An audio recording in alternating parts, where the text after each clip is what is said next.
ನಾವು ಈಗ ನೋಡ್ತಿರುವಂಥದ್ದು ಸಿಂಹದ್ವಾರ.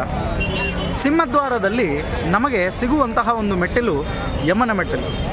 ಏನಿದು ಯಮನ ಮೆಟ್ಟಿಲು ಅಂತ ಕೇಳಿದರೆ, ಯಮ ಬಂದು ಜಗನ್ನಾಥನಲ್ಲಿ ಪ್ರಾರ್ಥನೆಯನ್ನು ಮಾಡ್ತಾನಂತೆ, ಸ್ವಾಮಿ ನಿನ್ನ ಹತ್ತಿರ ಬಂದು ಅಹಂಭಾವವನ್ನು ತೊರೆದು ಸ್ವಾರ್ಥರಹಿತರಾಗಿ ಎರಡು ಕೈಗಳನ್ನು ಮೇಲೆ ಎತ್ತಿ ಜಯ ಜಗನ್ನಾಥ್ ಅಂತ ಹೇಳಿದ ತಕ್ಷಣ ಅವರ ಎಲ್ಲ ಪಾಪಗಳು ಪರಿಹಾರವಾಗ್ತಾಯಿದೆ.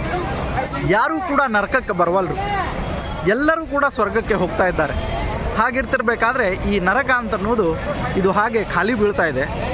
ದಯವಿಟ್ಟು ನನಗೆ ಕೆಲಸ ಕೊಡು ಅಂಥೇಳಿ ಯಮ ಬಂದು ಪ್ರಾರ್ಥನೆಯನ್ನು ಮಾಡ್ತಾನೆ. ಆಗ ಜಗನ್ನಾಥ ದೇವರು ಹೇಳ್ತಾರೆ, ಸರಿ ಹಾಗಿದ್ದರೆ